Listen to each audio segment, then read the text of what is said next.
Friends, स्वागत है आप सभी का। दोस्तों, आप चाहे जिस भी कम्पिटिटिव एग्जाम की प्रिपरेशंस करते हो, अब आपको लापरवाही नहीं करनी चाहिए। बिकॉज ऑफ अप्रैल मंथ तक चाहे आपकी दिल्ली पुलिस या सीएम की एग्ज़ाम हो या फिर AWO TPO की हो या CISF या CM की हो, सभी की परीक्षाएं आयोजित करानी है। आप लोग अब बिल्कुल डेडिकेशन के साथ अपनी परीक्षा की तैयारी करिए। दोस्तों, आपके लिए ही GK GS की कंप्लीट क्लासेस रेगुलर बेसिस पर लाई जाती है। आप लोग इस वीडियो के माध्यम से आप लोग अपनी GK GS और करंट अफेयर की सब्जेक्ट को पूरा कंप्लीट तैयार कर सकते हो। आप लोग यदि इस क्लास को रेगुलर बेसिस पर अटेंड करोगे तो दोस्तों यकीन मानिए आप लोग पूरे में से पूरे नंबर इस सब्जेक्ट से उठाओगे। तो दोस्तों रेगुलर बेसिस पर बने रहिए। चलिए आज का पहला क्वेश्चन देखिए। ताप का SI मात्रक है।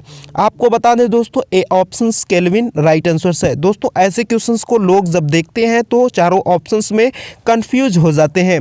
दोस्तों आपको कंफ्यूज नहीं होना है। आपको मैं बता दूं, एम्पियर विद्युत धारा का SI मात्रक है। कैंडला की बात किया जाए तो कैंडला ज्योति तीव्रता का SI मात्रक है। कैलोरी की बात किया जाए तो कैलोरी दोस्तों ऊर्जा का SI मात्रक है। उम्मीद करते हैं आपको क्लियर हो गया होगा। चलिए दोस्तों अगले क्वेश्चन की तरफ चलते हैं। दोस्तों 25 क्वेश्चन टोटल आप लोग देखोगे। हर एक क्वेश्चन को मैं फुल डिटेल में बताऊंगा। धीरज रखिएगा, वीडियो को एंड तक देखते रहिएगा।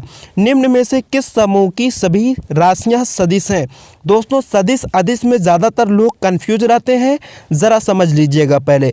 जिस भौतिक राशि में मात्रा मतलब परिमाण तथा दिशा दोनों निहित होते हैं उसे सदिश राशि कहते हैं।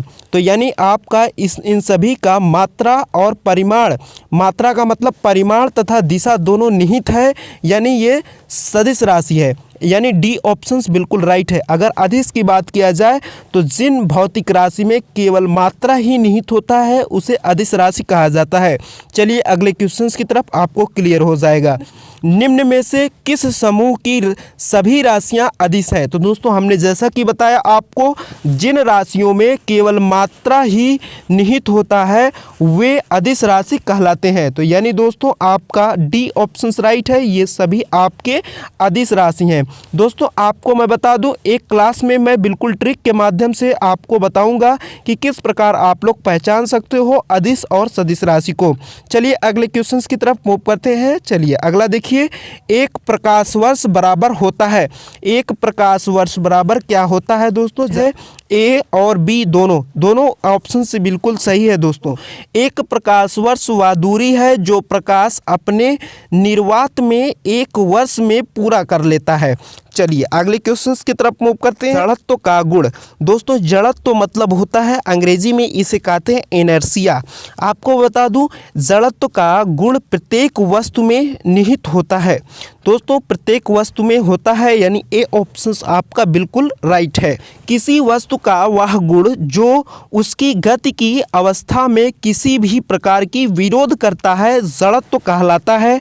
आपका ए ऑप्शन बिल्कुल राइट था। अगले क्वेश्चन की तरफ चलते हैं। क्वेश्चन है कार्य का SI मात्रक है। कार्य का SI मात्रक दोस्तों बहुत बार कंपटीशन एग्जाम में पूछा जाता है। आप लोग समझ लीजिएगा, जूल है। जूल को कैपिटल J से व्यक्त किया जाता है। 1 जूल बराबर 1 न्यूटन मीटर होता है। उम्मीद करते हैं आपको समझ में आ गया होगा। अगला देखिए, निम्न में से कौन सा युग्म सुमेलित नहीं है? दोस्तों आप लोग चारों ऑप्शन देखिए, आपको समझ में आ जाएगा कि कौन सा युग्म सुमेलित सही नहीं है।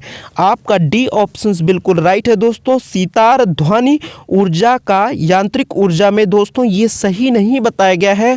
जबकि आपका तीनों ऑप्शन जो ऊपर वाला है, माइक्रोफोन ध्वनि ऊर्जा का विद्युत ऊर्जा में जो कि कन्वर्ट करता है, बिल्कुल सही बताया गया है। लाउड स्पीकर के बारे में भी सही बताया गया है। डायनमो के बारे में भी सही बताया गया है। दोस्तों आप लोग इसको समझ सकते हो। चलिए अगले क्वेश्चंस की तरफ मूव करते हैं। दोस्तों इजी क्वेश्चंस है लेकिन कंफ्यूज कर देता है लोगों को, जरा ध्यान से देखिएगा। एक अश्व शक्ति बराबर होता है दोस्तों 746 वाट। बी ऑप्शन राइट है। बहुत लोग जब 776 देखते हैं तो कंफ्यूज हो जाते हैं, इसीलिए यह क्वेश्चंस मैंने इंक्लूड किया था। चलिए दोस्तों अगले क्वेश्चंस की तरफ मूव करते हैं। दोस्तों क्वेश्चंस इजी हो चाहे मॉडरेट हो चाहे हार्ड हो, हर क्वेश्चंस आप लोगों के लिए लाया जाएगा जिससे आप लोग पूरे में से पूरे नंबर उठा पाओ। वीडियो को दोस्तों दोस्तों अभी तक लाइक नहीं किया हो तो दोस्तों लाइक कीजिएगा और दोस्तों के साथ शेयर कर दीजिएगा, जिससे सभी मित्रों के पास यह इंफॉर्मेशन पहुंच पाए। न्यूटन के किस गति नियम से बल का व्यंजक प्राप्त होता है? आपको बताना है बी ऑप्शन, द्वितीय नियम से। दोस्तों आपको मैं बता देता हूं द्वितीय नियम आखिर में न्यूटन का होता क्या चीज है। दोस्तों द्वितीय नियम के अनुसार किसी भी पिंड की संवेग परिवर्तन की दर लगाए गए बल के समानुपाती होता है और उसकी दिशा वही होती है जो बल की दिशा होती है। दोस्तों अगले क्वेश्चंस की तरफ मूव करते हैं। पृथ्वी की सतह से ऊपर जाने पर दाब दोस्तों घटता है। दाब, ये ऑप्शंस बिल्कुल राइट है। आपको मैं बता दूं दोस्तों, दाब के घटने के कारण ही जैसे जैसे लोग ऊपर चलते चले जाते हैं, एक बार ऐसी स्थिति भी आ जाती है जिससे वह वस्तु पलायन तक हो जाता है। आसानी से आप लोग जान सकते हो किस गति के कारण पृथ्वी पर ऋतुएं होती हैं। जैसा कि आप लोग देख रहे हो दोस्तों, एक समय था जब बरसात का समय था, दूसरा समय आया गर्मी का आ गया, तीसरा समय दोस्तों ठंडी का आ जाता है। उसी प्रकार दोस्तों आपको बताना है किस गति के कारण पृथ्वी पर ऋतुएं होती हैं। परिक्रमण के कारण होता है, बी ऑप्शन। जैसा कि आप लोग जानते हो दोस्तों, पृथ्वी लगातार परिक्रमा करती रहती है, तो उसी परिक्रमा के कारण ये जो कि ऋतुएं बदलती रहती है। बरसात के बाद ठंडी, ठंडी के बाद आपकी गर्मी, इसी प्रकार की ऋतुएं लगातार चलती रहती हैं। चलिए दोस्तों अगले क्वेश्चंस की तरफ मूव करते हैं। क्वेश्चंस है किस गति के कारण पृथ्वी पर दिन रात होते हैं? दोस्तों इसका राइट आंसर बताइएगा। कंफ्यूज कर देता है लाखों लोगों को या क्वेश्चंस, तो समझ लीजिएगा दोस्तों आपका इजी क्वेश्चंस है, घूर्णन गति के कारण। दोस्तों आपने यदि फिजिक्स पढ़ा होगा तो आपको मालूम होगा कि घूर्णन गति होता क्या है। चलिए दोस्तों अगले क्वेश्चंस की तरफ मूव करते हैं। इजी तरीके से आप लोग बता सकते हो यह क्वेश्चंस का आंसर, दिन और रात कहाँ बराबर होते हैं? दोस्तों दिन और रात कहाँ बराबर होते हैं जरा समझिएगा। आपका विषुवत रेखा राइट है। विषुवत रेखा आखिर में क्या चीज है दोस्तों समझ लीजिएगा। आपको मैं बता दूं, यह पृथ्वी के सतह पर उत्तरी ध्रुव एवं दक्षिणी ध्रुव के समान दूरी पर स्थित एवं काल्पनिक रेखा है। चलिए अगले क्वेश्चंस की तरफ दोस्तों मूव करते हैं। क्वेश्चंस है दो अक्षांशों के बीच की दूरी होती है। दोस्तों आप लोगों ने जब भी भूगोल सुना होगा, पढ़ा होगा, तब आप लोगों ने अक्षांशों और देशांतरों के बारे में सुन लिया होगा। दोस्तों आखिर में एक्चुअल में होता क्या है अक्षांश जरा समझिएगा।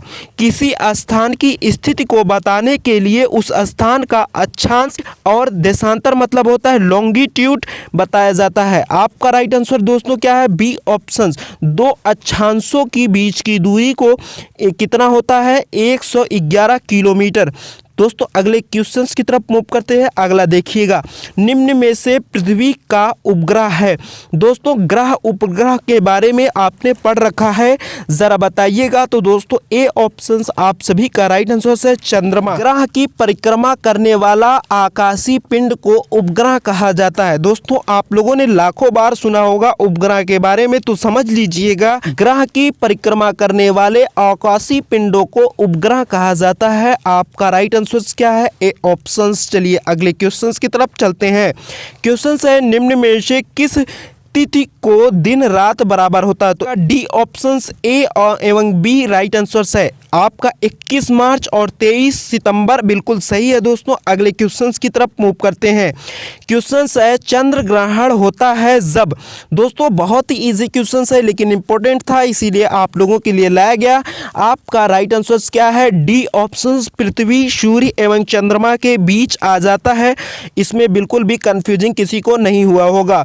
दोस्तों अगले क्वेश्चंस की तरफ मूव करते हैं। वहीं पर देखिए सूर्य ग्रहण के बारे में बताया गया है। सूर्य ग्रहण होता है जब। दोस्तों यह भी इजी क्वेश्चंस है, आप लोग आसानी से कर सकते हो। आपको मैं बता दूं, सूर्य एवं पृथ्वी के बीच चंद्रमा आ जाता है। आपका राइट आंसर दोस्तों डी ऑप्शन है। चलिए अगले क्वेश्चंस की तरफ मूव करते हैं। आप लोगों अगला क्वेश्चंस का राइट आंसर बताइए। पृथ्वी की ऊपरी परत को कहते हैं। दोस्तों बहुत ही इंपॉर्टेंट क्वेश्चंस है, जरा समझ लीजिएगा। क्रस्ट यानी भूपर्पटी कहा जाता है। आखिर में क्रस्ट क्या चीज है दोस्तों जरा समझ लीजिएगा। दोस्तों पृथ्वी के ऊपरी परत को कहते हैं क्रस्ट। पथरीले ग्रह की ऊपरी परत को कहते हैं दोस्तों क्रस्ट। जैसा कि आप लोग जानते हो पृथ्वी एक प्रकार का ग्रह है उसकी ऊपरी परत को कहा जाता है क्रस्ट। चलिए अगले क्वेश्चंस की तरफ मूव करते हैं दोस्तों। अगला क्वेश्चंस देखिए, पृथ्वी की ऊपरी परत यानी भूपर्पटी में किस तत्व की मात्रा सर्वाधिक होती है? यानी दोस्तों आप लोग जानते ही हो O2 का परमाणु भार भी आप लोग नीचे कमेंट बॉक्स में बता दीजिएगा। ऑक्सीजन आप लोग जैसा कि जानते हो दोस्तों। अगले क्वेश्चंस की तरफ मूव करते हैं। अगला देखिएगा, खनिज तेल एवं कोयला किन चट्टानों में पाया जाता है?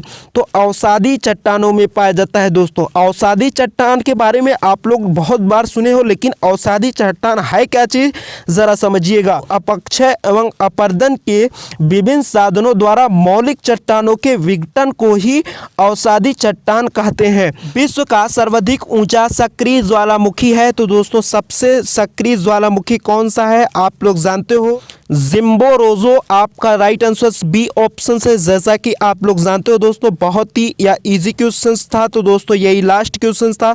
आप लोग नीचे कमेंट बॉक्स में बताइएगा कि आपको सेशंस कैसा लगता है। वीडियो को ज़्यादा से ज़्यादा लाइक कीजिएगा, शेयर कीजिएगा, चैनल पर नए हो तो सब्सक्राइब करके बेल आइकन को प्रेस कर लीजिएगा, जिससे आपको इन्फॉर्मेशन दोस्तों मिलता रहे। चलिए थैंक यू सो मच।